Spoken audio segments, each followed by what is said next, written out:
A small clay tablet sits in a museum, ignored for decades, unread, forgotten, just collecting dust. Then one day a scholar finally translates it, and a voice from 4,000 years ago speaks with startling intimacy.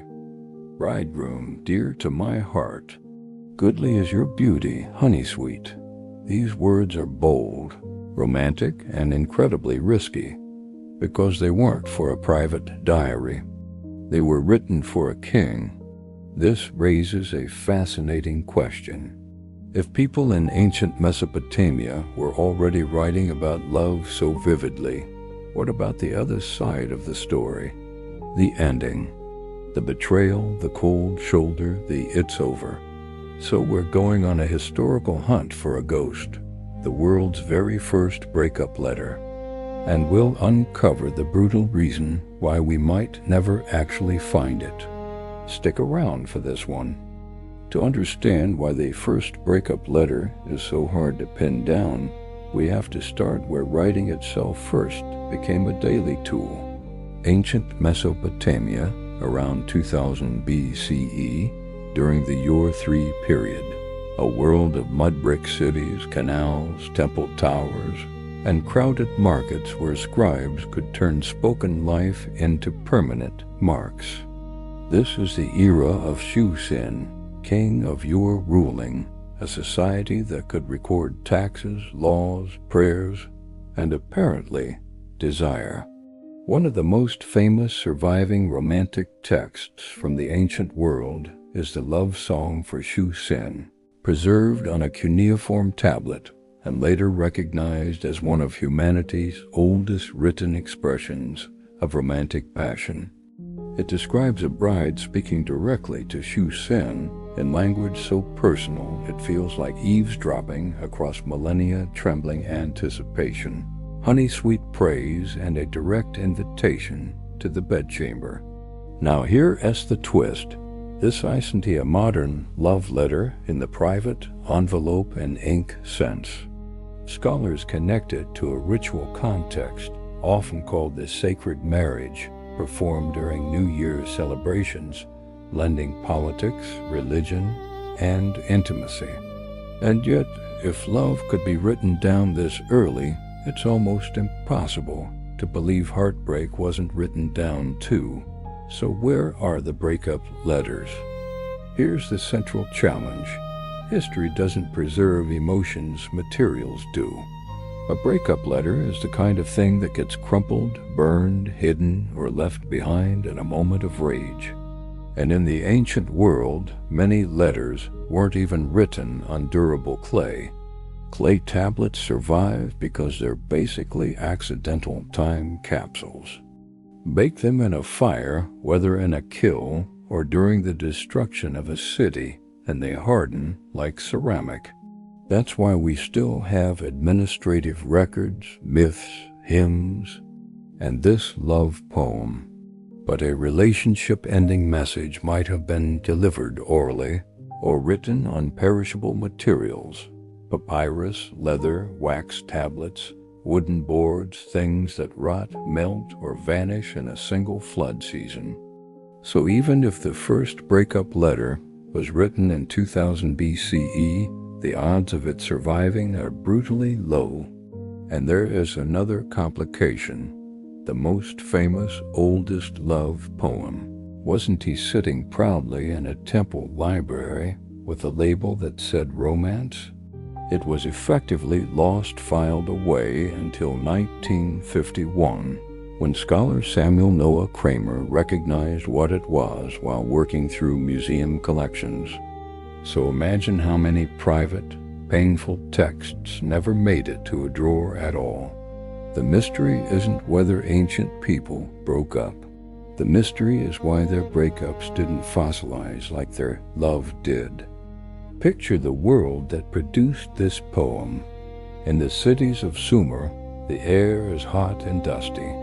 You hear sandals on packed earth, donkeys braying, the slap of water against canal walls. Inside a scribal school, students repeat wedge shapes until their hands ache, because writing is power, and power belongs to those who can record reality. Then zoom out. This kingdom has a divine king, a temple economy, and a public religion where ceremonies reinforce the stability of the state. The love song for Shu-Sin likely wasn't just personal. It was performative, tied to ritual and royal legitimacy. The poem speaks in a woman's voice and directly names Shu-Sin, praising him, inviting him, promising gifts and celebration. And here is where the breakup letter idea gets fascinating. Once you have writing used for intimate persuasion, once you can say, "You have captivated me," in a form that outlives you, writing becomes a tool for every emotional negotiation. Love letters aren't just affection, they're strategy, they're leverage, they're proof. So if a relationship soured, if alliances shifted, if jealousy flared, if a vow was broken, writing could become a weapon just as easily as a gift. But the archaeological record is unfair. We inherit what was stored, archived, or accidentally fired in catastrophe. What we don't inherit is what someone tried to erase, which means the earliest breakup letter may not be missing because it never existed, but because someone made sure it wouldn't. Now, the most dramatic moment in this story isn't a royal scandal or an ancient argument. It is the instant a modern human realizes they're rereading ancient desire like it was written yesterday. In 1951, in Istanbul, Kramer opens a drawer and finds a small tablet numbered, catalogued, surrounded by other fragments. What catches his eye first is simple. It's well preserved. Then he starts reading. The lines fall into stanzas. The voice is unmistakable, joyful, intimate, confident. And the king's name is right there, Shu-Sin. Kramer realizes he's holding one of the oldest written love songs on earth. That's the peak, not a kiss in a palace, but a connection, a 4,000-year bridge between two minds. And it flips our mystery into something sharper, because if this kind of writing survived by luck and cataloging, then the first breakup letter depends on the same fragile chain.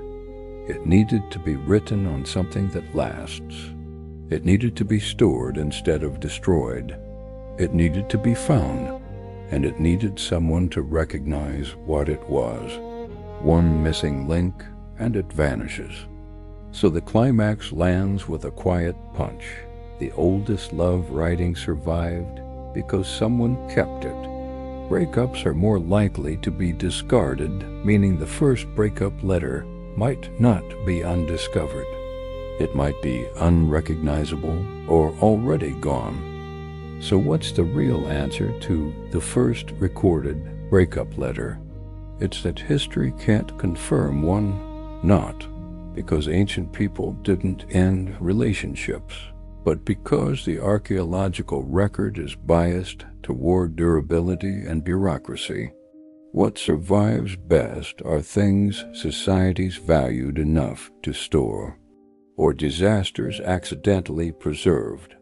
And yet, these Mesopotamian tablets prove something deeply human. By approximately 2000 BCE, people weren't just recording grain shipments and temple offerings. They were recording longing romance strong enough to be shaped into poetry, tied to kingship, and performed in public ritual.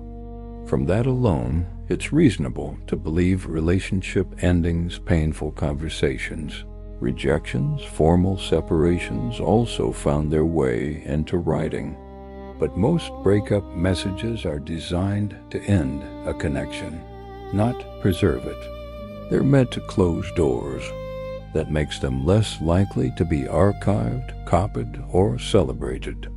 What remains today are fragments, a love poem on clay, a named king, and a voice that still feels shockingly modern. If the first breakup letter ever existed, It may have been written on wax and scraped clean. It may have been spoken under breath, or it may have been a clay tablet shattered into dust long before anyone could read it. The legacy is bittersweet. We can hear ancient love clearly, while ancient heartbreak stays mostly silent.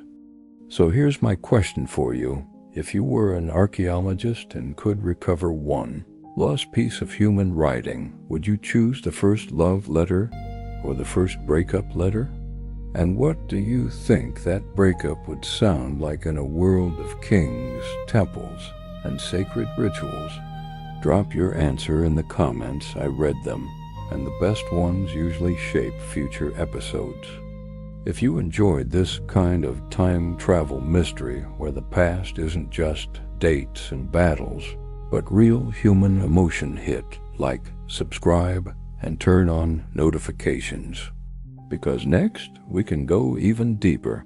The strangest ancient complaints ever written, the first recorded insult, or the earliest customer service rant carved into clay.